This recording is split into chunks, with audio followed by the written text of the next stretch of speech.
वैसे एक बात है, एक उम्र के बाद ना सारी जिंदगी क्या चिक रहती है हमारी पतियों से, तुम मुझे टाइम नहीं देते, तुम मुझे टाइम ही नहीं देते, तुम्हारे पास सबके लिए टाइम है, मेरे लिए टाइम ही है तुम्हारे पास। लेकिन ये जो 35-40 की उम्र होती है ना, इसके बाद हमें पति का टाइम नहीं चाहिए होता। मेरा तो खास तौर पर है, अब मेरे पति मुझे टाइम देना चाहते, मैंने कहा अब टाइम नहीं चाहिए, अब तो बस पैसे दिए जाओ। सच में प्रैक्टिकल कवित्री है। ये जो उम्र है, इसके बाद हमें सारी दुनिया में सिर्फ एक शख्स से प्यार रह जाता है, वो होती है हमारी काम वाली बाई। पति टाइम पे घर आए ना आए, वो आनी चाहिए। उसे हम गरम रोटी दे ना दें, काम वाली की गरम चाय जरूर बनेगी घर में। सच है कि नहीं है? सबसे ज्यादा चिंता अगर धरती पर हमें किसी की होती है, चाहे हम बाहर घूमने आ जाएं, चाहे हम मायके चली जाएं, चाहे दुनिया इधर की उधर हो जाए, सबसे ज्यादा फोन बाहर घूमने जाओ, मायके जाओ तो किसे किए जाते हैं? काम वाली बाई को। टाइम से आ जाइयो, ये कर दियो, वो कर दियो। सही है, सहमत हो ना आप सब? यही होता है ना? अच्छा, वैसे ये परिवर्तन है, और परिवर्तन जो है वो प्रकृति का नियम है, और प्रकृति अपना बैलेंस करना कभी नहीं भूलती। आप ये देखिए कि जो सबसे हैंडसम पुरुष होते हैं, प्रकृति उन्हें गंजा करना नहीं भूलती, और जो सबसे क्यूट लड़कियां होती हैं ना, उन्हें मोटा करना नहीं भूलती। नहीं, सही बात बता रही हूँ मैं आपको। हमारे जैन साहब हैं, बड़े मुझसे मन की बात करने बैठते हैं, ये प्रकृति का परिवर्तन ही है। कवित्री तो मैं हूँ, कविता वो करते हैं। सुनो क्या कविता की उन्होंने मेरे बारे में। कहते हैं, जैन साहब बोले, सुन मेरी प्राण प्यारी, मेरा बस जो चला तो तुझे चांद पे ले जाऊंगा। बादलों के रथ पे सवार होके जाने जाना, साथ आसमानों की मैं सैर कराऊंगा।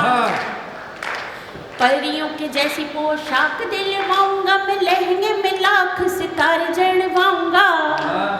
सोच रहा हूँ कि 4 कंधों का जुगाड़ कर लूं, अकेला मैं कैसे तेरे बोझ को उठाऊंगा। मैं सच बताऊं, बोझ की बात तो ये है, मुझे अभी एक कार्यक्रम में रामदेव बाबा मिल गए। मुझे देखकर कहते हैं, दीपाली ये क्या हाल बना रखा है अपना, कुछ योगा वोगा किया करो। मैंने कहा बाबा जी योगा मुझसे तो कतई ना होगा। बाबा जी कहते हैं, अरे बड़ी अच्छी चीज है। मैंने कहा अरे बाबा जी कुछ नहीं होता इससे। बाबा जी दिल पे ले गए, मुझे खरी खरी सुना दी। कहते हैं, मेरे योग में बोलो तो भला क्या बुराई है, इस योग से ही अरबों खरबों की कमाई है, और मुझसे पटी ना एक अंजलि भी उम्र भर, इसलिए ही तो पतंजलि फर्म बनाई है। अच्छा, वैसे मैं आपको बताऊं, हम बात कर रहे थे रिश्तों की, इसकी उसकी।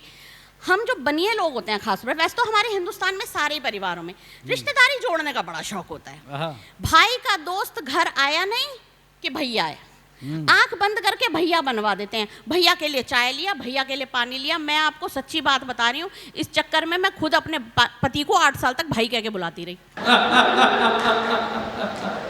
अच्छा, भाई वाली बात तो बताऊं, अग्रवाल साहब सामने बैठे हैं, इतने सज्जन व्यक्ति हैं। जैसे ही इन्हें पता चला कि मैं इस कार्यक्रम में आ रही हूँ, मेरे पास फोन आया, दीपाली सावन के महीने में आ रही हो, छोटी बहन की तरह हो, बिल्कुल मैं तुम्हें कुछ ना कुछ उपहार जरूर दूंगा, पेमेंट अपनी तरफ है, पर खाली हाथ नहीं जाने दूंगा, मांगो जो भी मांगना है। मैंने कहा अरे और क्या चाहिए, इतने बड़े आदमी ने मुझे बहन बना लिया, इससे ज्यादा और क्या चाहिए। आजकल के जमाने में कौन किसे बहन बनाए राजी है जी, लोग अपनी को तो पूछ नहीं रहे, सगी वाली को, ये बाहर वाली को भी बनाए राजी है।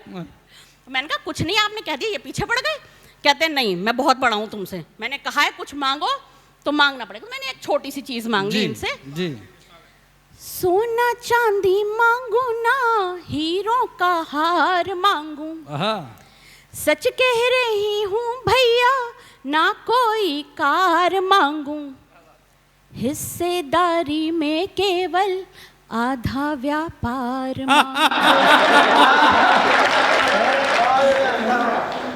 हिस्सेदारी में केवल आधा व्यापार मांगू, किस्मत बना दे मेरी, दुनिया सजा दे मेरी, कर दे प्रॉपर्टी मेरे नाम। तो अगर आप सबको भी लगता है कि ये छोटी सी चीज बहनें मांग सकते हैं, बहनों की महिलाओं की तालियां वालियां आनी चाहिए जरा। ठंडा ठंडा पानी सुन रहे हैं आप सब?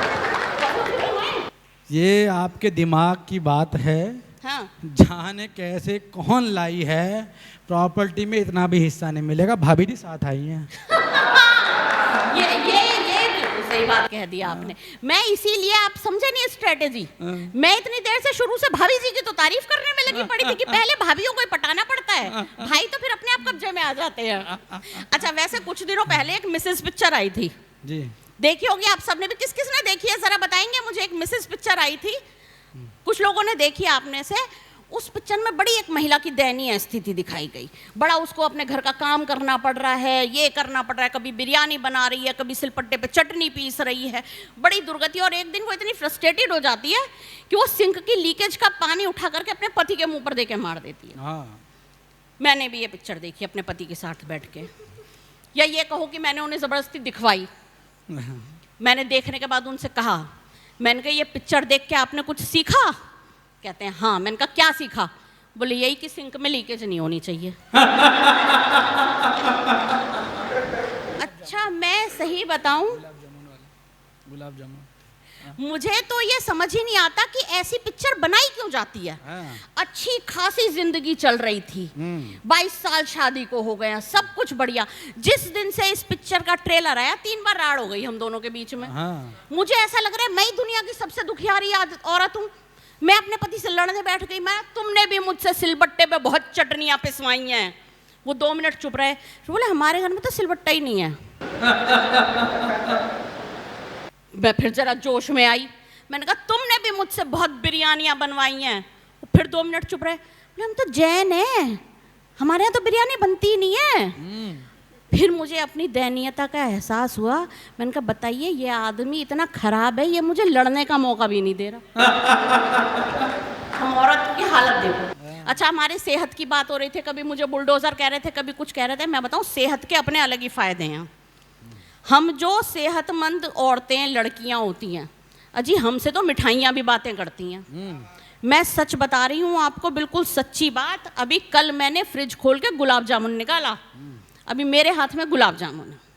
मैं गुलाब जामुन को देख रही हूँ, गुलाब जामुन मुझे देख रहा है। मेरे मन में ख्याल आया कितना प्यारा है, सांवले रंग का, गोल मटोल, मोटा ताज़ा। और मजे की बात देखो, ठीक उस समय गुलाब जामुन मेरे बारे में यही सोच रहा है। अरे बहुत बढ़िया। नहीं, मैं बिल्कुल। अच्छा, ये बैठे हैं साथ में, इनमें और मुझ में कितना भी अंतर हो पर एक समानता जरूर है। मैं पापा की परी हूँ, ये परी के पापा हैं। अच्छा, आजकल टीवी चैनलों पर इतना कुछ चल रहा है, डांस के शो आ रहे हैं, गाने के शो आ रहे हैं। सब में क्या दिखाया जा रहा है कि वो काम वाली का बच्चा स्टार बन गया, ट्रक वाले का बच्चा स्टार बन गया। ये देख के मेरे बच्चे मुझसे कहते हैं मम्मी हम भी लाइफ में सक्सेसफुल होने चाहते हैं, तुम भी झाड़ू पोछा करने जाया करो। फिर मैंने उन्हें कहा, मैंने कहा बेटे वैसे देखा जाए जो हास्य कवि होते हैं ना, होते तो हम झाड़ू पोछे वाले ही हैं, काम तो हमारा भी सफाई का ही है।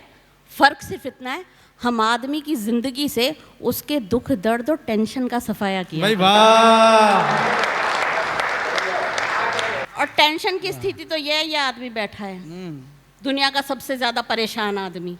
आप ये देखिए, अभी 2 दिन पहले ये बैठा है स्वदेश यादव, इसने फ़ोटो डाली फेसबुक पर अपनी, उस दिन अच्छा लग रहा था। अब आज का तो सबको दिख ही रहा है। मैंने भी तारीफ कर दी, मैंने कहा भाई कमाल लग रहे हो स्वदेश, बहुत खूब। इतनी देर में प्रतीक गुप्ता जी का कमेंट आता है वहीं उसी जगह, कहते दीपाली फिल्टर लगाई हुई फोटो है। थोड़ी देर बाद एक और कमेंट आता है, कहते हैं टीवी की शूटिंग के लिए गया था, 2.5 किलो तो पीओपी चिपका रखी है इसने मुंह पर। इतने पे भी नहीं शांति नहीं पड़ी, तुरंत एक और कमेंट करते हैं, कहते हैं आज तुम्हें मैं इस स्वदेश यादव की हकीकत दिखा कर रहूंगा। और ये कहकर फौरन इस स्वदेश की आधार कार्ड वाली फोटो दिखा दी। फिर मैंने इनसे पूछा, मैंने कहा तुम्हारी समस्या क्या है? तो कहते हैं मेरी समस्या ये है कि तुम्हें प्रोग्राम में मैंने बुलाया है तो तुम्हें पता होना चाहिए तुम्हें किसकी फोटो पर लाइक देना है। अब आप आनंद लेना, मैं प्रतीक गुप्ता जी की तस्वीर पर लाइक देने ही वाली थी कि इतनी देर में हमारे अमित जी ये वही कमेंट करते हैं फोटो के नीचे कि दीपाली बेटा तुम्हें बुलाया किसी ने भी और पेमेंट तो तुम्हें मैं ही दूंगा। तो जरा जोरदार तालियां हो जाए हमारे अमित जी के लिए। बहुत बहुत शुक्रिया, धन्यवाद।